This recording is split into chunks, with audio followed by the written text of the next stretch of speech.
Well, welcome everyone. We're really excited you're all here.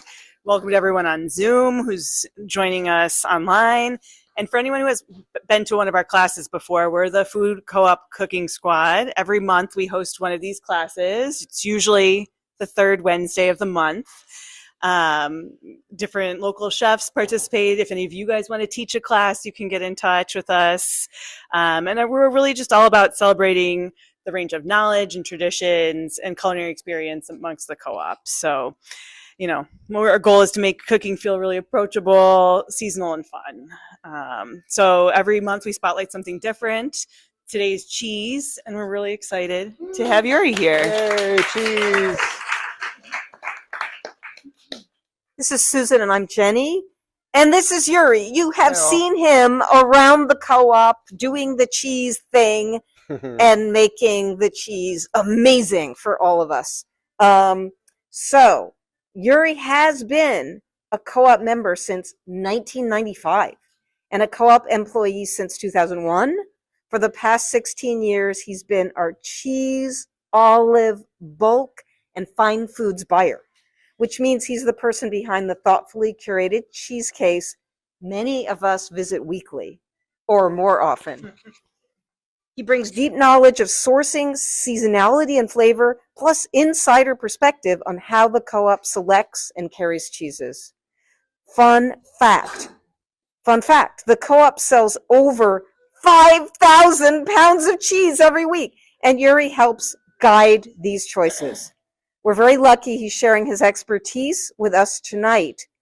Please join me in welcoming Yuri. Yay!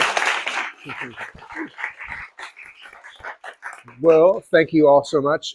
Just so I can shut this video off, as you all have seen it so many times already. This is on a trip that I had to Italy, like right kind of when I first started being the cheese buyer for the co-op in about 2010. This is a very small Parm manufacturer in Parma, which is where you have to be to make Parmesan. These are the two gentlemen that after they've cut the curd, which means that they have this giant copper vat, they heat the milk, they add rennet and cultures, the curd kind of firms up and it becomes jiggly, and then they cut the curd. And by cutting the curd, it releases all the whey. You can see the cheese that they're cutting into two pieces now is sitting in a bath of whey. The smaller you cut the curd, the more whey comes out. So soft, runny cheeses, they cut the curd into very big pieces so it has more liquid in it. Parmesan has hardly any liquid in it at all, so they cut it into microscopic almost pieces. That's an exaggeration. But they cut it into very small pieces, lots of whey, then you end up with a lot more cheese solids. So each of these pieces that they're now kind of like casually rolling about, those weigh about 100 pounds. So they're going to put it on that stick, they're going to pull them out using a machine, and then they're going to plop them into the forms. They go into the forms, and then they get salted on the outside, and then they sit for 18 months, and then they kind of birth them, and then they get the stamps on the outside. They're ready to be exported to the United States. I brought both an 18-month and an 8-year Parmesan tonight. You'll definitely notice the difference between the two, and we will get to those a little bit later. What is whey? Whey is the liquid product from milk after you cut the curd. So like Little Miss Muffet, who's on her tuffet eating her curds and whey, those are the two components that milk turn into when you make cheese, or curds and whey. Cheese curds, very famous in Wisconsin. They make them fresh. You go to any cheese facility in Wisconsin, they're going to sell fresh curds. Put them in your mouth and they squeak when you eat them. They're also love to deep fry curds in Wisconsin. My doctor recommended not eating those anymore. Let's shut that off. And then if you can figure out how to do that, I'll give you $1. So like Jenny said, I've been your cheese buyer here for about 16 years. I inherited this job from the previous cheese buyer, Marty, who some of you may remember, one or two of you here. And he was the cheese buyer since 1981. When I took over the job from him, he handed me this book right here, the Cheese Primer, and he said, here's everything you need to know. Good luck. Oh, the only other piece of advice he gave me was don't drop a wheel of Parmesan on your foot. So that was everything I needed to know to run the cheese department of the Park Slope Food Co-op. It came down to relationships, really. We had great relationships with all of our suppliers. We've done a great job here over the years of making sure that we stick with people like no matter what, and that they get paid, and they get paid on time. You would actually underestimate how important that is in this business. Our suppliers love us for that reason. We pay our bills. We help them out. Sometimes a lot of those bin deal cheeses that you see in the bottom are because they're long on those things, and cheese is an expiring product. So they have to get rid of that stuff because more is coming. So they'll sell it to us, and oftentimes it has 3 months on it until it's expired, but they have more fresh things coming in immediately. So they need to find a place for that. And we're happy to help out, especially when they're happy to pass on a discount. Let's see, what else can I tell you about the cheese department? We work with about 10 different suppliers. We get cheese deliveries 5 days a week. Our biggest selling cheeses by pounds are the New York State white and yellow cheddar. We sell about 600 pounds a week of those combined. People seem to like the white more. I think it's a regional thing. People in Wisconsin like the orange more. Let's see, we've got newcomers coming in. What else do y'all want to know? We can do question and answer time afterwards. Do you want to facilitate I have a quick now? question. Why don't you have all the cheeses I can get in every? Like there's no turkey in the food co-op. Why can't you get all the cheeses? You've seen how small the cheese case is. There are more cheeses than we could ever carry here. And I try to rotate through and have interesting things from all over the world. I wish we could have everything all the time, Jenny. Can you, if you guys want to like take to the general meeting, we need a bigger cheese case, let's bring it. But we also don't have room to store a lot of things in the basement. So we really only have room for a week's worth of product in the basement, and adding more product would mean adding more space. Every time, I just had some people from a cheese distributor come and tour the basement, and they looked at our walk-in cooler and they were like, well, where do you keep the cheese though? And I was like, no, this is it. But I mean, the amount that we go through and the amount of space that we have to store things is like, they're just not commensurate.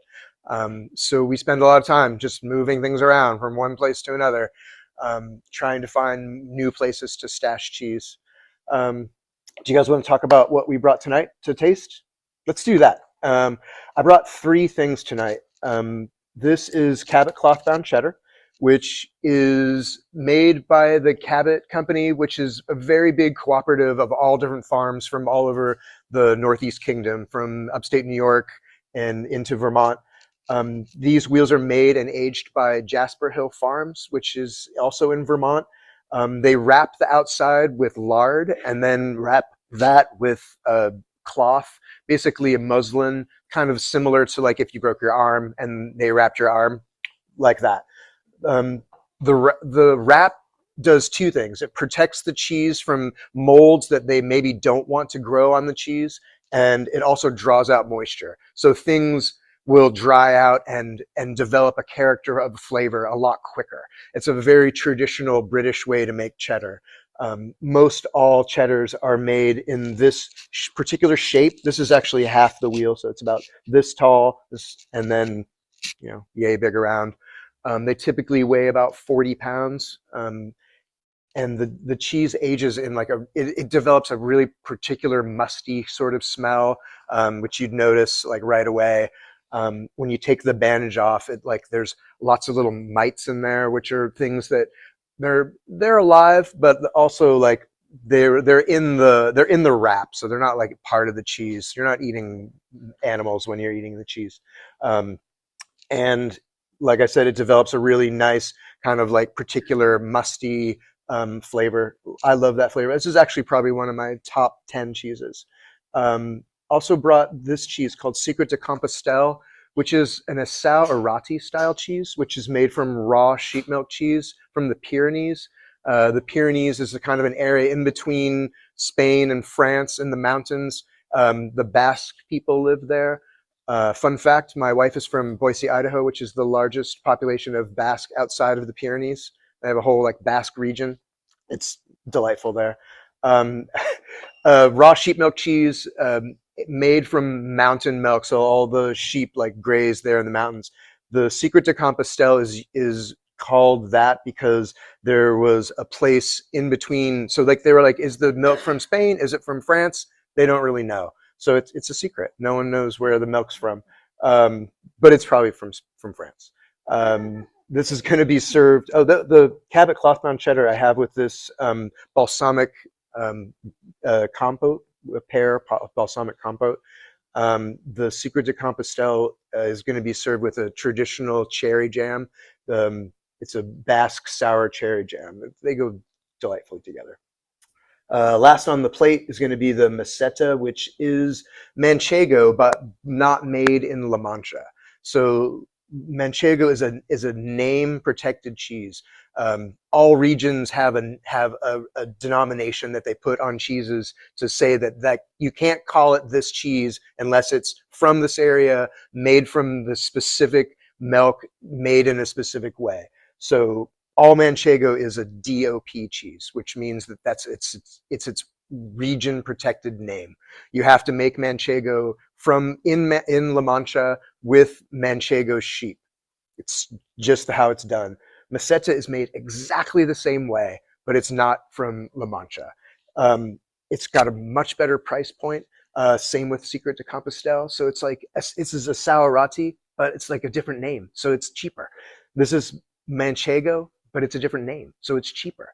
I try to find like things like that for us where it's like, hey, this is the cheese that you want. It just has a different name. What's in a name anyway? This is served with traditional membrillo, which is a quince paste. It's very thick. I don't know if you've seen quinces before. You can't eat them. You have to cook them down. They become very thick and pasty, and it's going to be served right on top. Questions before we pass? Can you tell us a little bit more about why you picked each pairing? Would this jam go with anything? Like, Sure. how do you pick a pairing that goes with a cheese? I mean, I feel like I tried to do like really traditional things for these two. So like these are super traditional pairings. Membrillo and Manchego are like, there's like peanut butter and jelly in Spain. Same for the cherry jam. Like it's a Basque cherry jam with a Basque cheese. This is more kind of like, I just made this one up. You know, we'll see how it goes. I didn't try it yet either. So maybe it'll be awful. I have a feeling not. Any other questions before we jump into things? Go ahead. Orange cheddar and the white. So orange cheddar has annatto in it. Annatto is made from the annatto plant. It's a seed. It does not affect the flavor in any way. It's just a colorant. It's not artificial. It's completely natural. There's an apocryphal story that when England was making cheese, they were using some like really poor quality milk, and they added annatto to give it that kind of like golden color, like more like this. And then it started to become almost like a farce where they were adding so much that it's like, it's orange. Like that's not even remotely close to natural. The more you age things, the more they're going to develop this kind of like golden color. With the exception being like goat's milk. Goat's milk's always going to be like pearly white, just due to what's in the cheese. But the Parmesan, like any aged cheese made with cow's milk, is going to develop this kind of like golden color. But they were shortcutting it in England by adding the annatto and then selling it cut rate. The British, you can't trust them. Alana? This might be a crazy question, but you said the Parmesan Mhm. is made with milk and rennet. Yep. So You want me to go down the rennet? no. I was going Hole? to ask a much more pedestrian question. Isn't the cheddar also made with milk and rennet? Rennet is the thing that makes milk coagulate. You can use lemon juice. You can use vinegar. Yeah. So exactly. Sure. So the question was, what makes different cheeses taste different if they're made the same way with rennet to coagulate the cheese? That is a complicated question, but like it boils down to terroir. So this is made from milk that cows ate what's in Italy. This is made from Vermont. This is, sheep ate the food in Spain. There's also cultures that are added. So they add, the rennet is what makes the milk coagulate. Cultures are kind of like the mystery thing. So it's like there's different cultures that help cheese to develop. When you're aging a cheese, they want to have it turn out to be a certain way. So like, for instance, Swiss cheese with like the cartoon Swiss cheese that has the big holes in it. The reason that has those big holes in it is because when it's aging, it releases carbon dioxide. And the reason it releases the carbon dioxide is because of the cultures. They're called alpine cultures that they put into that cheese. When they put those in there, as it's aging, the gases are released and those holes are created. You put alpine cultures into cheddar, maybe you'd get holes in it and then you'd have holy cheddar. Who knows? I could go down the rennet hole if anyone wants to hear about rennet. 99% of cheeses are made from what's called microbial rennet. It's rennet that's made in a lab. So they pull samples from animal rennet, which is made from the intestinal lining of a young animal. They duplicate those and they create them in a lab and they mass produce them. Those are infinitely cheaper than using the lining of an animal's intestine, especially baby animal. Also, like, easy to transport. They're sent all over the world. They're mostly made by one company in England. The company that we buy our cheddar from, Barber's. Barber's makes most of the rennet that's used in the most of the world.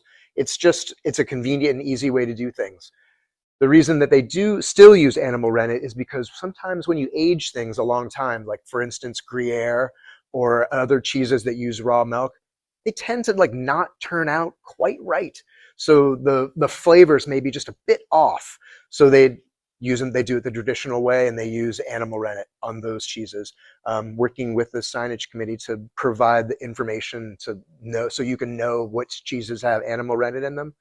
Right now, the Comte and the Gruyere, any alpine cheeses that are aged more than a year, going to be animal rennet. More questions before we move on? I saw your hand first. Yeah, I have the impression that we have fewer goats and sheep cheeses over time, and those that we do get are more expensive. Yeah.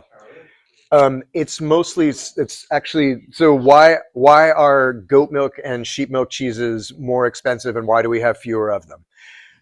It's mostly subsidies. So like I was saying before, the dairy boards are the ones that provide a lot of money, both for people to travel and visit farms, and also they subsidize the actual farms themselves. There are no goat and sheep milk subsidies, period. So those places are paying full prices for everything. They're not having their feed subsidized. They're not being subsidized by the governments. And also both of those animals produce a lot less milk. Sheep milk and goat milk, there's hardly any compared to a cow. Cow's going to make 300 gallons of milk. I'm just throwing these numbers out. I'm making them up, so don't fact check me. Say a cow makes 300 gallons of milk a week. A sheep's going to be more like 15 to 30. So more animals, more care, more money goes into it. You get less milk out of it. I wouldn't say that we have less sheep and goat milk cheeses than ever before. I'd say that there's fewer available. A lot of places, especially domestically, are making less sheep and goat milk cheese. Is it down to subsidies? Is it down to, I'd say it's probably money related. Like it's not making the money that it used to make. A lot of reasons that people go into making cheese in the first place is because liquid milk is not a moneymaker. You need to move a lot. There's a maximum price set on liquid milk almost in every state. You can only charge so much for it in the stores. So they're really only able to get so much for liquid milk when they're going to sell it as liquid milk. A lot of dairies are able to, like the Cabot Cooperative, are able to charge or have their farmers paid more for liquid milk when they know that it's raw milk, that it's going to be used for cheese. So like these farmers are actually getting their money's worth when they sell their milk to the cooperative to be used to make cheese. The question is why or how can American producers create their own versions of European cheeses to fight the tariffs? Again, a lot of it comes down to the name. So American producers could make Manchego, but they can't call it Manchego. There's a farm in Connecticut called Cato Corner that we buy cheese from. They make a cheese called Womanchego. And it's a delightful cheese, but it's not Manchego. So yeah, a lot of it comes down to the name. Like you can call a cheddar, like that's not a name protected cheese. Parmigiano Reggiano. I mean, we also sell Parmesan here, which is not a name protected cheese. It's really not even the name of a cheese, but Parmesan is what we sell. That's a lesser version of that. And I think that a lot of it does come down to that. Like, are cheese makers willing to make a lesser version of something else? It depends. I think that there is a demand for artisan cheese made in America. I definitely try to bring in as much artisan cheese as possible made locally, or at least made on the East Coast and Wisconsin. There's amazing stuff. It's different. It's not the same thing. The tariffs kind of come and go. Like Switzerland was 39% for a while. I guess maybe some of you noticed that the Gruyere was almost $30 a pound. It's back down to 15. 15 is still kind of a lot. So I think the Gruyere is like 22 right now. I brought in a Wisconsin cheese called Grand Cru Surchoix over the holidays. Right before the tariffs, I bought as much as they had, and it's a great cheese. It's not Gruyere. We still sold as much Gruyere as we sold last year, even at the higher prices. So I don't know. Like that's a hard call to make. Question there. Yeah. Could you go through the process that you typically are taking to figure out what goes into the cheese case in terms of like specific things that you look for in producers or in cheeses themselves? The question was, how do I curate the cheese case and what decisions go into that?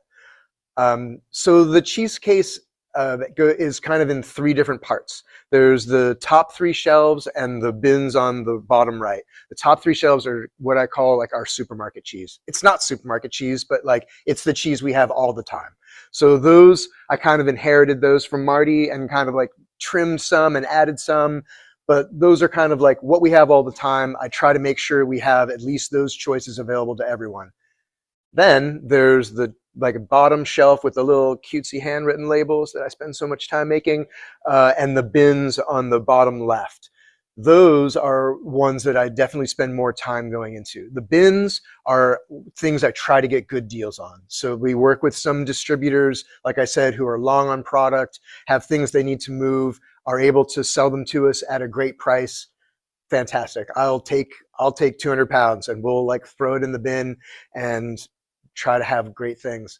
The rest of it comes down to like a mix of things. So I try to have like some sheep milk cheese and some goat milk cheese, some raw milk cheese and some pasteurized cheese, some things from, Vermont and Wisconsin and New York, and then from like all over the world. So it's like, to answer your question with the answer to Jenny's question, there's more cheese than I could possibly fit in that case. And I try to rotate through.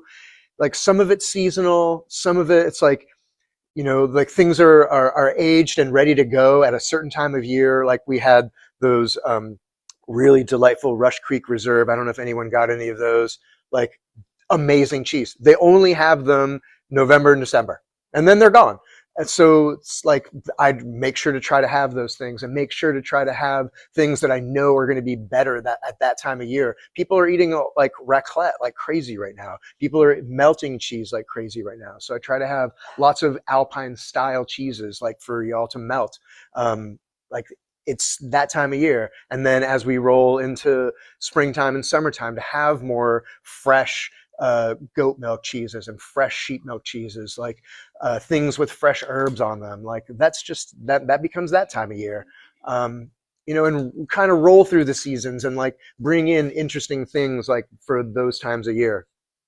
question from Yuri, the chat? Is that what I have happened? a question here, and then we have a question from the Zoom, right? Great. And the question is, and you may not know the answer, so just say I don't know if you don't know, about allergies and sensitivities. Some people are lactose intolerant. I have been told that the harder the cheese, the less lactose it has. Can you speak to that? Sure. Typically, things that are aged over 6 months are lactose-free. The lactose breaks down into lactic acid and casein compounds. My chemistry is not what it should be, but the lactose has been broken down for you, so it's not going to affect your stomach. Typically, also sheep milk and goat milk cheeses are going to be a little easier on people who are lactose intolerant, especially things that are aged like even over 3 months. Does that answer that question, Jenny? Go to the chat, and then you're next. And go ahead with this one, but is there any reason why we don't make milk from larger mammals? Yes. Is there any reason why we don't make cheese from milk from larger animals? Have you ever tried to milk a horse? Not recommended. We do have, there is buffalo milk. So buffalo milk, I did on that same trip that I went on to that place, we went to a buffalo farmstead cheesemaker called Quattro Portoni. Fun fact, buffalo say my name when they're lowing, which is really interesting. So buffalo have been domesticated. They're originally from India, and they were brought to Italy and domesticated. They're still wild animals, even domesticated. So they're notoriously difficult to deal with. They're ornery and persnickety and troublesome. I'm sure that other mammals would be similarly treated. There, you can get camel milk cheese. We did get a camel milk feta. I found it to be inedible. Hey, to each their own. There's yak cheese from Tibet. They make yak cheese there. I've not tried that. I can't think of any other animals that they make cheese from. What's the story behind the amazing brie deals during the winter? The amazing brie deals. I have to set up the amazing brie deals pretty far in advance. I usually start pre-ordering the brie in August. So I give our distributors the numbers, and then usually I'm able to get what they call in the business a BOGO. You buy one and you get one. So we get half price on all of those cheeses that you see like in the produce aisle. Because I'm able to order them so far in advance, they'll give us those deals. Your question there. I knew I was going to get this question. How do I recommend storing cheese? We did just bring in some cheese storage paper and bags from Formaticum. It's really expensive. I personally don't think it's necessary. I mean, there's two things, like either eat the cheese faster. Hello, people, eat the cheese faster. Or you can just use wax paper. Wax paper works just as well as the expensive cheese paper. The expensive cheese paper is essentially wax paper with another paper like on the outside of it. So, oh great. Tupperware isn't as good because you still get more air. So you really want to keep like a minimum of airflow. So but you don't want to have no airflow. So like wrapping in cheese in plastic is the worst. And the reason that we wrap cheese in plastic here is for two reasons. We don't have a cheese counter. So like we're not able to like take your order. There are some people here who were from that era, but like we're not able to take your order, wrap the cheese and hand it to you with the label on it. So you know that's what you ordered. We also are a co-op. So a lot of people that are doing their shift downstairs label things wrong. So I have to be able to see the cheese and say like, oh, hey, that's not what it's labeled as, and fix that. So I wouldn't be able to do that if it was wrapped in cheese paper. So when you get the cheese home, either like eat it right away, or you can wrap it in wax paper. Those are the two best. And like I said, we're going to have some expensive cheese paper for those who like want to be fancy. Nothing wrong with being fancy. Parchment paper is okay? Parchment paper is essentially wax paper. It just doesn't burn in the oven. All right, so we talk through what's on our plate. The long, skinny one with the triangle is the maceta with the membrillo. The one with the bit of rind and the very small dollop of cherry is the Secret de Compostelle with the cherry jam. And then the last one is the no rind, and the darker is the pear compote. I don't have a recommended order in which to eat these. Tell me what you think. I'm going to go for the Friesort first. Mm.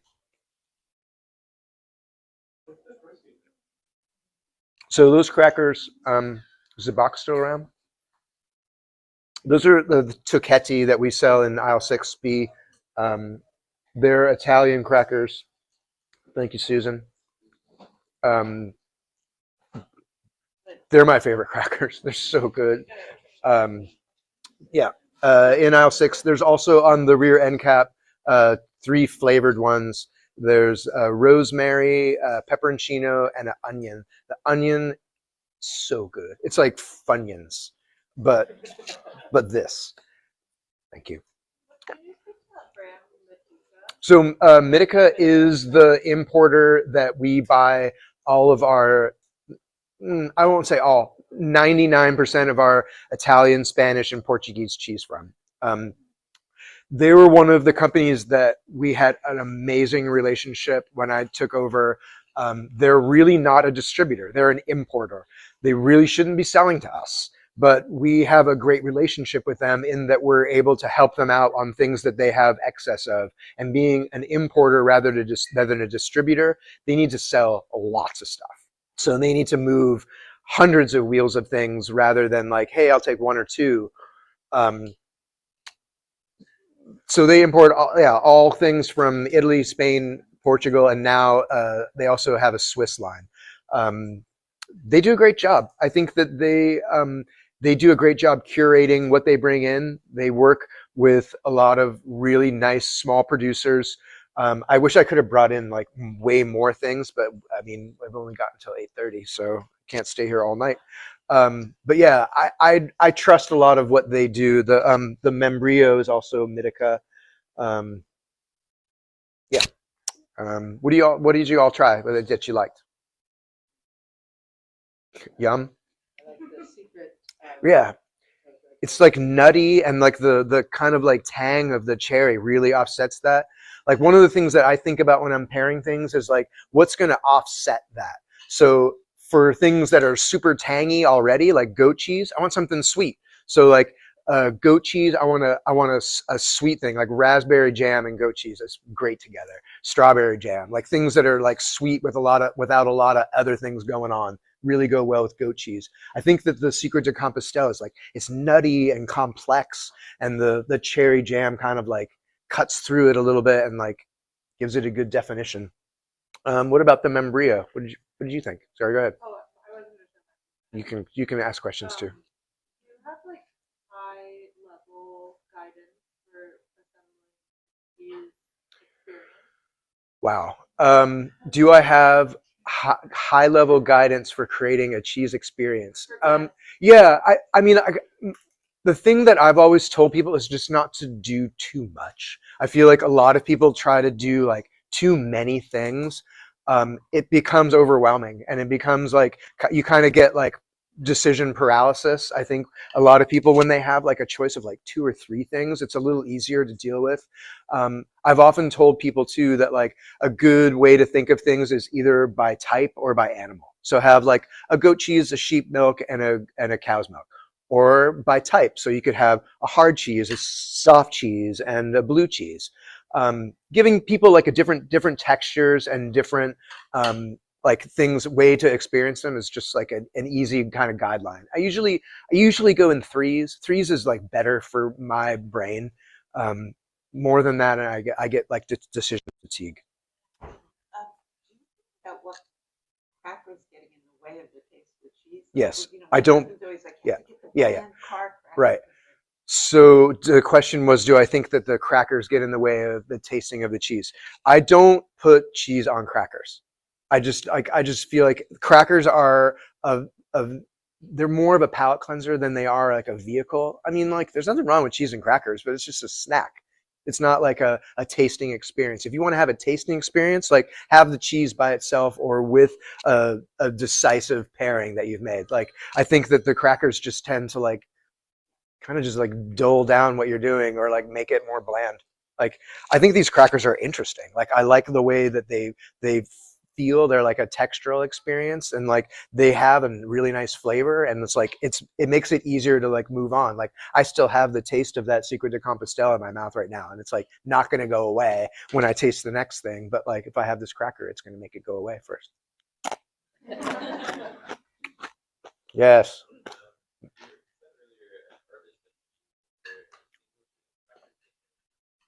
There is. The question was, is there a distinguishing feature between artisan and commercial cheese? I don't know how to, industrial cheese. When I toured in Wisconsin, we went to a lot of really small artisan places. So an artisan place is usually a place that makes one or two styles of cheese, and they don't make a lot of it. Industrial cheese is like more like it's a factory, and like there's nothing wrong with a factory that makes cheese. Like it still can be delicious. I think that there's a difference though. Artisan cheese is usually they're using like their own recipe or like a family recipe, or it's something that they specialize in. It's a regional specialty. Like you can buy cheddar all over the country and it's basically going to taste the same. Like I can't really taste the difference between like Tillamook cheddar and Wisconsin cheddar and New York cheddar. I mean, like a 1 year cheddar, they're all going to taste like pretty similar. They're all going to have slight regional differences, but like factory cheese is factory cheese. Like nothing wrong with it. Like who doesn't love macaroni and cheese? It's great. It's a utilitarian thing. I wouldn't probably put it on a cheese plate, but that's not to say there's anything wrong with it. There's also a distinction between artisan cheese and farmhouse cheese. Farmhouse cheese means that the animals live on site and the milk comes from the same place the cheese is made. There aren't a ton of farmhouse cheeses. Like it becomes like a matter of then you're like, are you an animal husbandry person or are you a cheesemaker? A lot of these places are family run, and it's like one of the people in the family is the animal husbandry person and the other person's the cheesemaker. We just had a visit from my mind just turned off. The Von Trapp family from Sound of Music. That same Von Trapp family. They make 4 amazing cheeses in Vermont, and they're also farmstead. So they have all the animals right there. The one brother takes care of the animals, and the sister makes the cheese. And it's like it's dynamite, and it's everything that they make is amazing. Is it because the milk comes from the farm? Maybe. Don't know. I'm gonna eat this cheddar because it's my favorite, and I want to see how this. What did people think of the balsamic? Yeah, right now we have Oma, but I'm going to bring in the Mount Alice is another great one from them. This is a really amazing odor.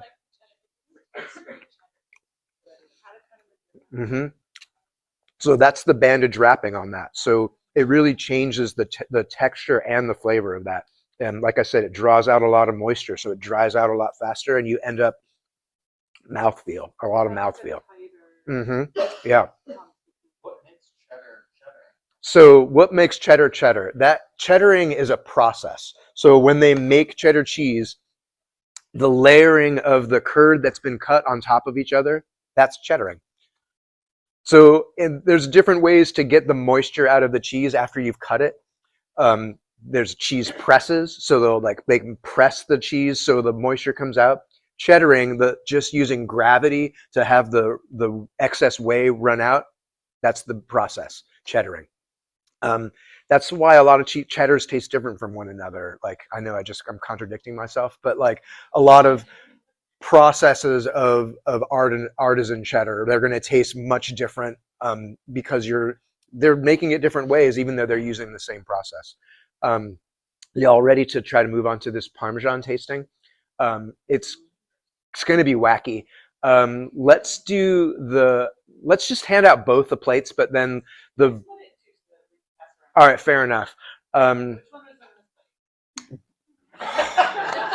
We've mixed them up now. The kind of like the more clean cut one is the 18-month. The more crumbly up one is the 8-year. So the 8-year one was impossible to cut in like kind of like clean cut things because it's so dry. It just wants to crumble apart, which is kind of like the traditional way that you want to have Parmesan. Where's my Parm knife? Put it here somewhere. Susan, can you hand me that Parm wedge? Thanks. Murder weapon and Parm tool. So when you're breaking apart a whole wheel of Parmesan, so this is an 1/8 of a wheel of Parmesan. So like you got another 3 here and then another one on top. So they're about 90 pounds. When you're breaking them apart, usually they'll use this tool to kind of like poke all around it because it's too hard to cut with a knife. You can't really cut Parmesan with a knife. So they'll break it all around and then break it open. There's lots of great videos online of people breaking open wheels of Parmesan. We don't do that here because there's actually a lot of loss. So when you break open a wheel of Parm, you've got like Parmesan all over the table, which is delightful for tasting, but I was asked to try to minimize the waste here. So we don't do that here, but it doesn't look quite as nice. So we cut it with a wire. All of the cheeses, I don't know who's been on a cheese squad, but all the cheeses we try to cut with a wire. The smaller the cutting surface that we have, the less waste there's going to be. So when you're using a knife to cut things, you're going to end up with crumbs almost no matter what. And even with soft cheeses, it's going to stick to the knife. It's going to make a giant mess. So we use wires. I should have brought one up, but we have like a tool that we use to like pull a wire across, and it goes through the cheese pretty cleanly. Not a lot of waste, not a lot of mess, depending on the cheese. There's still some mess. Is it? All right, don't mix them up. Yeah, well, they're both going around now. Okay, good. The ones with more. Sure. The question was about farmer's cheese and what is farmer's cheese? Farmer's cheese is kind of like a cross between cream cheese and cottage cheese. It's really traditionally used to make blintzes. That's like its traditional use. You make a thin pancake, roll it up, used sometimes with jam, sometimes with honey. It's a very Eastern European thing. It's great though, just with fruit too. I mean, I think the farmer's cheese is dynamite. Ben's does an amazing job. I think that they're kind of underrated. I mean, maybe not by us, but like regionally underrated as cheesemakers. Like, I don't think that there is a better cream cheese to be had. I've tried a lot of different cream cheese, but like there's nothing quite like the Ben's. It's perfect. Perfect spreadability, like perfect texture, perfect creaminess. Perfect. Farmer's cheese is like they do a lot of things with their farmer's cheese that I've tried to carry, but they just didn't quite catch on. They do a like baked farmer's cheese with a lot of add-ins. They do baked chocolate farmer's cheese, which I think is amazing, but it's hard to package and make it look good. It's like that doesn't look good, but it's delicious. A lot of the things like that don't look good also taste great. The question is, I should try to bring back baked farmer's cheese before Yom Kippur? We'll talk. You know where to find me. One more. You're next. Do I pick the vegan cheese and why is it so expensive? No, and cashews are really expensive. Most vegan cheese is made from cashews. Incredibly expensive to make. It takes a lot of cashews to squeeze all the liquid out of the cashews and get it to form. And it's like, I wish Pablo was here to talk to that. One of our employees used to make cheese. From the chat. Is Quark farmer's cheese? The question is Quark farmer's cheese. Quark is not farmer's cheese. Quark is a cultured yogurt cheese. I'm not an expert in Quark, but it's a German cultured fresh cheese. So it's not It's not farmer's cheese, but it's not yogurt. It's like kind of like, it's a hybrid. Tell us like a couple more of your favorite. Sure. A couple more of my favorite cheeses. It's like, which of my children is my favorite children? I tend to the more like hard aged things. That's more like my flavor palette, where what I like.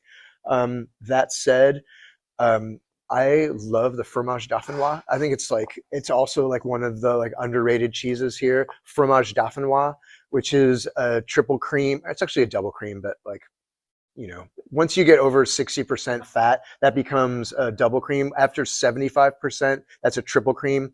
They have to call this a double cream, but it's trending towards 75. So it's basically butter in cheese form. That's an industrial cheese. Like, so fromage dauphinois is an industrial version of a triple cream cheese, which right now I think we had Délice de Bourguignon, which is a smaller farm version of the same thing. So those all triple creams are going to have a similar texture, but they're regional and like different flavors from different regions.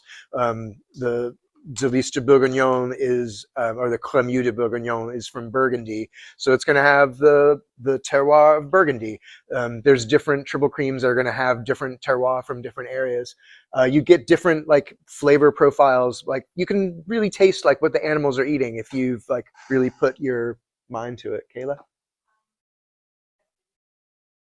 Okay.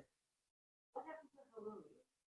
And why does halloumi? How come you can like fry halloumi and it doesn't melt? Wow. What happened to halloumi and why when you fry it doesn't melt? We still have halloumi. It's in the other case. It's in the butter case, kind of like right above and next to the Mexican cheeses and near the feta. Yes. So there's a process called stretching curd. Mozzarella is made that way. Provolone's made that way. When you stretch curd, you're increasing the elasticity of the cheese. Halloumi is like taken to the extreme. So you've like increased the elasticity to the point where it's like it's going to maintain its form almost no matter how hot you heat it. So you can like brown it on both sides and it's still like perfectly intact. It's a regional specialty. That's what they do in Cyprus. More questions? Are we questioned out? No, not quite. Yes.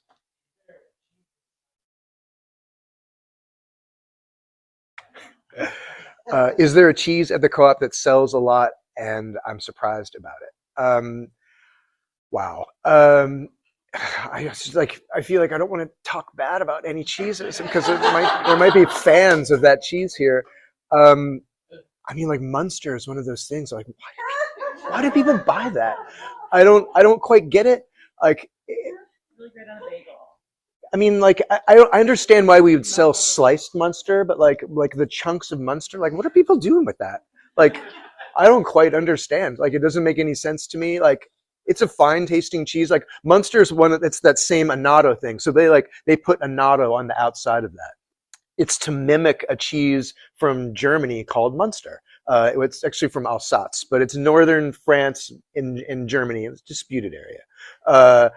So that's a stinky, stinky cheese. Like they've aged, and when you age a cheese, it'll get this. It's called smear ripening.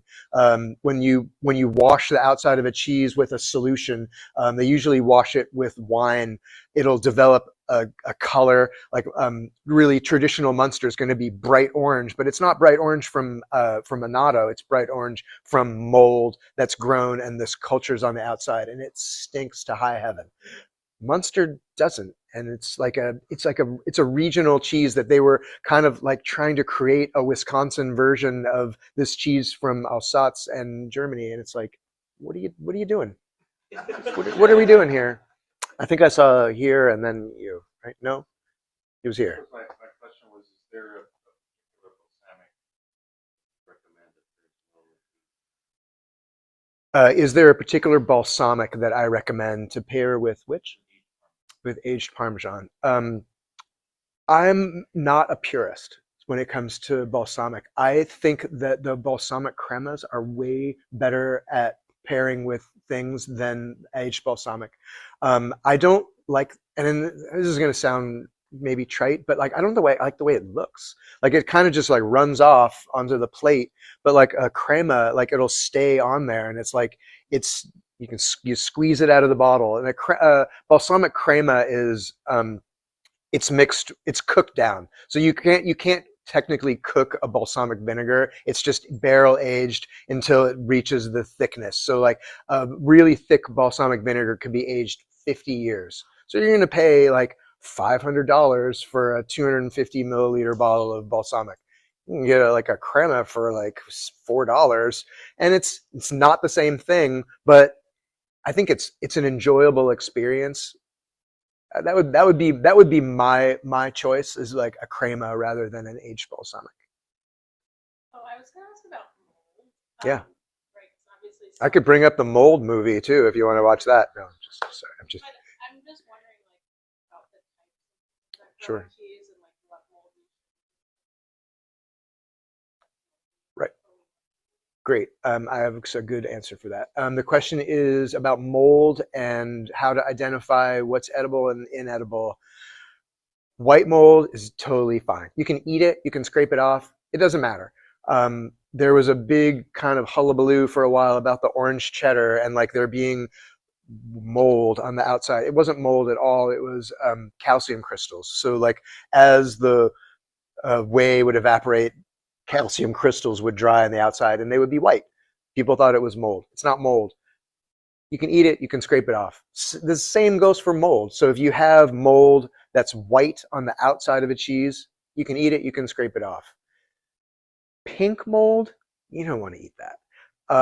It'll change the texture of the cheese. So if you see white mold, it's not going to change the texture of the cheese. It'll be the same texture where the mold is and underneath. You can scrape it off again, you can eat it either way. Pink mold is actually eating the molecules of the cheese itself, and it's changing the flavor, texture, everything about it. Don't eat pink mold. Just don't do it. Black mold, it's kind of similar. Like I don't think I would eat it. If it was on the surface, you can scrape it off. If it's inside the cheese, you don't want to eat black mold. Black mold's no good. So the greenish blue, it's the same thing. So like any blue green mold that's on the inside of the cheese is penicillin. That's the thing that they use to make blue cheese. Anytime air mixes with outside bacteria, and it's usually penicillin because that's where it comes from in the cheese aging facility, it's going to turn blue. It's totally edible. It's fine. Not going to bother. Not going to hurt you. Zoom question. We have a request if you could do an olives class. Request for an olives class. We'll put that into consideration. I'm gonna have to outsource. I have a question about your favorite things to prepare to cook with cheese, aside from melted cheese sandwiches. Yeah. What do you like? Cooking cheese, I love making fondue. I mean, it's still melted cheese, but I get a lot of questions about fondue. Fondue is any meltable cheese. You can make fondue from just about anything. Traditional fondue is made from Emmentaler and Gruyere, so it's about 75% Emmentaler, 75% Gruyere, 25% Emmentaler, and then Kirsch, which is a cherry liqueur. And sometimes people will make a roux before they make that. Rub the pot with garlic. You don't even need to get that fancy. Like you can just melt the cheese. Like I like making a roux because like the oils will separate out, but also not necessary. But as far as cooking with cheese, like I don't do a lot of cooking with cheese. Like quiche. I mean, who doesn't like quiche? You had a question? Yeah. Looking to the next, say 2 months or so, anything that you're particularly excited about going into? The next 2 months, what does the next 2 months hold for the cheese case? I don't have a crystal ball, but I have started working this company here, Saniti. I've started to develop a relationship with them, and they're the ones bringing in like all of that reasonably priced cheese that's in the bin on the bottom left. I'm seeing working with them more and bringing in more things that they're having on deal. I mean, it feels like that's what people want. I mean, correct me if I'm wrong, and feel free to make your product suggestions on the website. But we tend to sell a lot more reasonably priced cheese than we do of super expensive cheese. I'm probably going to try to find more interesting, reasonably priced cheeses. That's what's probably on the horizon. I used to not promote cheeses that had stuff in them. Like that's an industry term, cheese with stuff in it. But right now we have like the Gouda with the hatch chili peppers, the Gouda with the black garlic. The Gouda with the black garlic is amazing. I don't know if you've tried that. Love that cheese. So cheese with stuff in it tends to be one of the things that they tend to like want to move, that they have too much of. Is it a coincidence? Probably not. Last few questions. Did we taste the Parmesan? How about that? What did you guys think of the two different Parmesans? Very different, right? So the 18-month it's kind of softer, pliable, almost a little tangy maybe. That 8-year, which is actually more like a 10-year, I think it's from 2016. Wow, right? Like the flavor of that just keeps going and going and going. You should definitely buy some. I'm going to try to keep getting that. I don't think it's that much more than the regular Parmesan on the shelf right now. Lori. Yeah, so the regular Parm is in the bin on the bottom right. That's on the cheese of the week shelf, the 8-year. Yeah. What's the oldest cheese?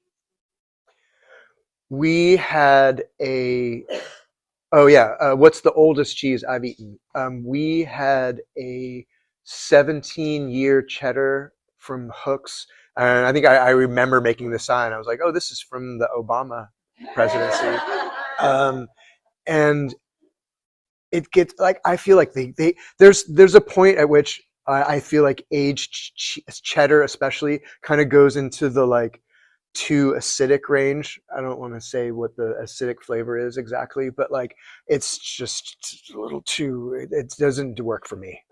So yeah, no likey. And again, like I think that there's a way to bring out the flavors of a cheese that accentuate what the flavor of the milk is. I don't know that like making a 17-year cheddar is it.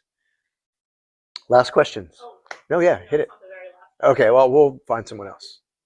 But go ahead. I think you were saying that co-op customers are kind of price conscious. Is there a particular cheese or region or something like that you feel like is splurge worthy? Yes. Is there a particular region that I feel is splurge worthy? Yes, Vermont. Vermont makes some of the best cheeses in the world, in my opinion. There's a great cheesemaker, which I don't have right now, seasonal, called Vermont Shepherd, and they make two amazing cheeses. They make one called Queso Invierno and Queso Verano. Those are the only two cheeses they make. Queso Verano is an all sheep milk cheese, all farmstead sheep milk cheese. They're near Putney, Vermont. And then Queso Invierno is the partly cow's milk version of that. They're both amazing cheeses in this kind of like a Saurati style, but like Vermont terroir, like unbelievable. And then same for those the Von Trapp cheeses, also amazing, totally splurge worthy. The Cabot Clothbound, also splurge worthy. I think that Vermont is at the top of their game as far as like what they're doing there. Not to say that Wisconsin isn't amazing, but I think Vermont kind of wins for my regional favorites. Last questions? No. Yuri, thank you so much. This was My pleasure. incredible. Thank you.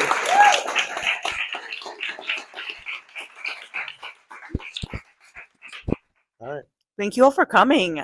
You should come to our next class too. It's in March 17th. Alana is going to be teaching us how to make some desserts for Passover. So you can learn more about it on our Instagram at Food Co-op Cooks, at our website. If you signed up on Eventbrite, you'll probably get a reminder about that too. But we'd love to see you then.